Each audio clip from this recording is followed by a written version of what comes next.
Hello students, hope you are staying well. Our today's topic for the class is the infinitive. So let's start with the topic. Now, as you can see on the screen that I've written about verbs and their kinds, it's very important for you to understand what is actually the verb. What we have been studying for many years, that verbs are action words, but verbs are not only the action verbs. I just want to let you clear that verbs are not only the action words. When we talk about verbs, we are not only talking about the action words, but we are also talking about something which we possess or the state. For example, how can a verb show the state? For example, when I say that she was a beautiful player, she was a wonderful player, suppose, right? So I wanted to tell that she was a wonderful player in the past, means in the past she used to play very good, but nowadays she is not playing, she left playing, and that is why she is not a good player anymore. Now when I say that I had a beautiful car, right? So I wanted to say that in the past I had a beautiful car, right? I used to possess a beautiful car, but nowadays that car means but now at present I don't have that car. Now now we are going to talk about finite verb and infinite verb. Now finite verb and infinite verb, finite verbs are those verbs whose forms are changed. So in the last class we have studied about tenses. So in tenses we were talking about finite verb. Now finite verbs like v1, that is called base form of the verb, v2 which is called past tense form of the verb, v3 which is called past participle form of the verb, v4 which is called present participle form of the verb, and v4 means present tense form of the verb. Now, when we talk about infinite verbs, so in infinite verbs there are three kinds: infinitives, participles, and gerunds. So, in this chapter, in today's video, we are going to talk about, particularly talking about infinitive, right? And we will also talk about that how does it function. Now, as you can see on the screen, there are two examples given. First example, I want to go. Second example, they try to find fault. In the first example, I want to go is given in red font, right? And the second example, second example, the word find, right? That is the base form of the verb. So you simply have to remember here that the infinitive is the base form of the verb, often preceded by to. Now, why I've written here often? Often means mostly. In most of the cases, it is preceded by to. Now, preceded means just before this base form of the verb, to would come. So, these things you have to remember. Two things you have to remember here. Infinitive is base form of the verb, which is also called V1, and it is preceded by to. It is preceded by to means just before that base form of the verb there will be to. For example, to go, to find. So here go and find is infinitive and it is preceded by to. Now, but there are some cases in which in which infinitive is not preceded by to. So in those infinitives are called bare infinitives. So we are going to talk about bare infinitives later on. Now, we are going to discuss about infinitive as a verb noun. Now, why infinitive is called a verb noun? That concept you need to understand first. Okay. Now, infinitive is called verb noun because it looks like a verb, right? But the action, the function, how does it work? So, it works as a noun.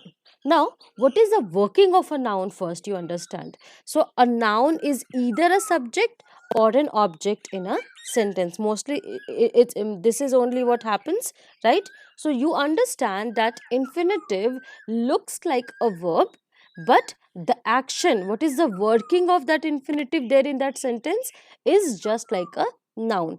And what is the working of a noun? So, a noun is either a subject or an object. Now, you can see on the screen, four examples are given. First example, to err is human.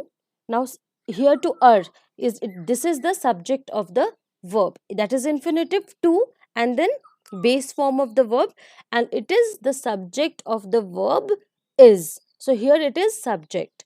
Now in the second example, you will see birds love to sing. Birds love to sing. In this particular sentence, you will see to sing is the object of the verb love. Now the third example, to respect our parents is our duty. In this, to respect is the subject of the verb. And the last one, he refused to obey the orders. In the last sentence, to obey, that is the object of the verb. So in these examples, what is the common thing which you have noticed? I think you have seen that in all the sentences, the infinitives are either subject or object. So it is acting like a noun. And that is the reason that infinitive is called a verb noun. Verb noun because it looks like verb, but the function of infinitive in a sentence is just like a noun. Now, I hope it might have been cleared to you. Now, we are going to talk about bare infinitives, which we have already talked about. Now, bare infinitives means infinitives will not be preceded by to. Means just before infinitive, to will not be written. Okay. Now, what are the cases in which context, right? What are the contexts in which infinitive is not preceded by to? So, let's have a look on the screen. Bid him go there. Let him sit here, make him stand. We need not go today. I saw him do it. I bade him go. I will not let you go. I made him run. You need not do it. I heard him cry. So in all these sentences, the words like bid, let, make, need, dare, see, and hear. These are the words, right? These are certain verbs like bid, let, make, need, dare, see, hear. We use infinitive without to. Means in these, with just before these verbs, generally we don't write to. Now, not only those, apart from that, these are some model auxiliary verbs. Now, model auxiliary verbs like will, would, shall, should, may, might, can, could, and must. So, these are some model auxiliary verbs, and just after these verbs, we generally don't write, means we don't use to. For example, I will pay the bill. Instead of saying I will to pay the bill, no, it's wrong. We generally write I will pay the bill. So just after model auxiliary verbs, we generally don't use we use infinitive but without to. Now the last part of bare infinitive, infinitive without to, that is after, had better, had rather, would rather, sooner than, rather than. We what we do, generally we use infinitive without to. So when you will see these words, just after these words, to will not be written. The simple form of base, the simple form of verb will be written. That is the base form of the verb will be written. It will not be preceded by to. For example, you had better ask permission. Instead of writing you had better to ask permission, no, it's wrong. We should generally write you had better ask permission. Now the next one, I had rather play than work. I would rather die than suffer. So she would rather accept than reject. So you can see that these are some words. Just after these verbs, we generally don't put to. We simply write the base form of the verb, the infinitive. Now, use of the infinitive. Now, which are the times when infinitives are used? First one, infinitive can qualify a verb. For example, we eat to live.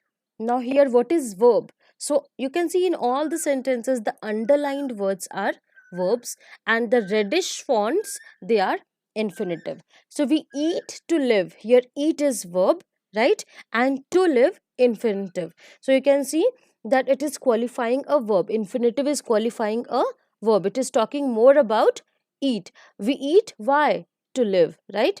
Now sentence number 2. This medicine is pleasant to take. Now here it is qualifying an adjective, right? So this medicine is pleasant to take. What is adjective? Pleasant is adjective. Now the third one, to qualify a noun. This is not the time to play.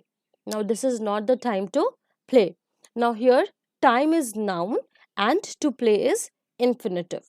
And the last one, it can even qualify a sentence. To tell the truth, I quite forgot my promise. So here, to tell, here it is infinitive, and the sentence which it qualifies is I quite forgot my promise. After that, the last part of this of today's class is active and passive form of infinitive. We are often confused with the active and passive form. In active, though, we know that just after to we have to write v1, that is called the base form of the verb. For example, I want to go, I want to go, so here to go is infinitive, that we know. But what can be the passive form of these infinitives, that we are going to discuss, right? So in generally in simple present, or in simple past, or in simple future, and that is why I have only written simple, I have not mentioned present, past, or future. It can be in any. So in simple tenses, right, there will be 2 plus v1, base form of the verb v1. You remember, children, students, whenever I am talking about, like whenever I am saying the v1, means I am talking about the base form of the verb, the first form of the verb. So in simple present tense, simple present tense, or simple past, or simple future, you will see that 2 plus v1. I have some questions to discuss. Now this particular sentence is in present tense. Okay, I have some questions to discuss. And what is infinitive here? To discuss. Discuss, and it is preceded by to. But in passive, the construction will be a little bit changed. Here we will not write 2 plus v1, we will write 2 plus b plus v3. V3 means past participle form of the verb, which is also called the third form of the verb. So instead of writing to discuss, it will be here to be discussed. I have some questions to be discussed. Now when we talk about perfect tenses, perfect means present perfect, past perfect, like this. So here in active voice, the construction is to plus have plus past participle form of the verb. For example, the snow seems to have stopped. You can see to, then have, and then stopped. And but there, in perfect passive, what will be? So here it will be, Nina is lucky to have been given a scholarship. So the construction will be to plus have been plus v3, means past participle. So the only difference is of, in active there is only have, and in passive there is have been. Okay, now in simple active there is 2 plus v1, and in simple passive there is to be plus v3. Now students, thanks for watching this video. I hope you might have understood whatever I have taught in this video.